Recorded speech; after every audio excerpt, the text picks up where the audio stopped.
నీటి కథల లోపల ఈరోజు మనము ఏం చెప్పుకుందాం? అహంకారము అంటే సైకాలజీలో ఏమంటారు మిత్రమా? ఈగో అంటారు. ఏమంటారు? ఈగో అంటారు. రాకేష్ తెలివైన బాలుడు, కానీ కొంచెము అహంకారి కూడా. గ్రామంలో ఉన్న పిల్లలందరితో కలిసిపోకుండా నేనే అందరిలో ఉత్తముడిని అనుకునేవాడనమాట. ఒకరోజు సత్యాజీ అనే గురువు పిల్లల కోసము పాఠశాలలో ఒక పోటీ ఏర్పాటు చేశారు. ఆ పోటీ పేరు సాయం చేసే మనస్సు. ఆ పోటీ పేరు ఏంటిది? సాయం చేసే మనస్సు. పోటీలో ఎవరు ఎక్కువ మందికి సాయం చేస్తారో వాళ్ళే గెలిచినట్లు అని గురువు చెప్పాడు. అంటే మరి ఏం సహాయము? ధన సహాయమా, మాట సహాయమా, ఏంటిదో చెప్పలేదు. దానికి రాకేష్ లోలోన నవ్వుకుని ఇది కూడా ఒక పోటీయా అనుకున్నాడు. గర్వం కదా వాడికి. చదువులో గెలవాలి కానీ ఇలా సాయం చేసి గెలవడం ఏమిటి విడ్డూరమో అనుకున్నాడు. ఎవరు? రాకేష్ ఎవరు? తెలివైన బాలుడు కదా. పోటీలో పాల్గొనేందుకు పెద్దగా ఆసక్తి చూపలేదు. అదే ఊళ్ళో నివసించే భావన అందరికీ సాయం చేసే స్వభావం కదా. అందరితోనూ కలివిడిగా ఉండేది. పోటీ మొదలైన రోజు నుంచే భావన తన పనిని శ్రద్ధగా ప్రారంభించింది. అలా ఇంట్రెస్ట్ ఉండాలి కదా. వేసవి కాలము మంచినీళ్ళ కోసం తపిస్తున్న ఓ అనాథ వృద్ధురాలికి నీళ్లు తెచ్చిచ్చింది. చిన్నపిల్లలకి చదువు చెప్పింది. రోడ్డుపై జారి పడిపోయిన పండ్లను తీసి రైతుకిచ్చింది. రాకేష్ మాత్రం తన పనేదో తను చేసుకుని ఏమి పట్టనట్టు తిరిగేవాడు. ఇవన్నీ చేసి ఏమి లాభము అని మనస్సులో అనుకునేవాడు. ఒకరోజు రాకేష్ సమీపంలో ఉన్న అడవికి వెళ్ళాడు. తిరిగి ఇంటికి బయలుదేరే సమయంలో దారి తప్పిపోయాడు. సాయంత్రం అయ్యేసరికి అతనికి భయం వేసింది. అంతే కదా, చీకటైపోతుంది కాబట్టి. అడవిలో ఏముంటాయి? క్రూర మృగాలు ఉంటాయి, రకరకాల జంతువులు ఉంటాయి, విషపురుగులు ఉంటాయి, పాములు ఇవన్నీ కదా. ఇప్పుడు నేను ఇంటికి ఎలా వెళ్ళడము అని భయపడ్డాడు.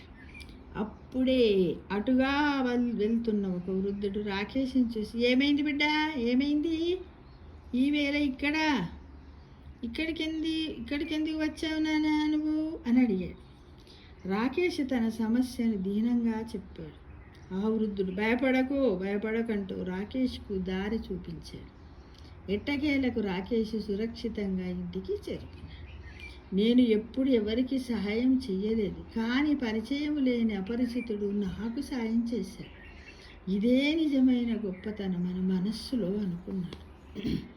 మరుసటి రోజు పాఠశాలలో గురువుగారు ఫలితాలు ప్రకటించారు. భావన మొదటి బహుమతి గెలుచుకుంది. అందరూ లేచి చప్పట్లు కొట్టారు. భావన కంగ్రాచులేషన్స్, భావన శుభాభినందనలు అంటూ ఉన్నారు.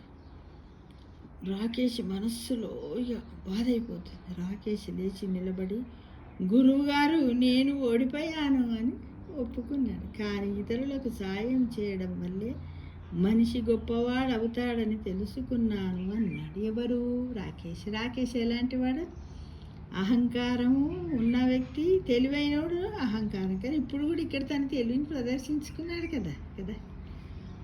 ఆ మాటను విన్న గురువు ఇది నీ నిజమైన విజయం రాకేష్ అని భుజం తట్టాడు. సహాయనిధి మనస్సులో ఉండటం గొప్ప గుణం, అదే ఉత్తమ సంపద. గురువు హితబోధ చేశాడు. ఆ రోజు నుంచి రాకేష్ అందరికి సాయం చేయడం ప్రారంభించాడు. అహంకారాన్ని వదిలి మంచి మనస్సుతో అందరితో కలిసి జీవించడం నేర్చుకున్నాడు. ఎవరు? రాకేష్. కాబట్టి ప్రతి మనిషికి, అంటే అబ్బాయిలే కాకుండా అమ్మాయిలే కాకుండా అన్ని వయసుల వారికి కూడా అహంకారము అనేది ఒక పెద్ద క్యాన్సర్ జబ్బు లాంటిది.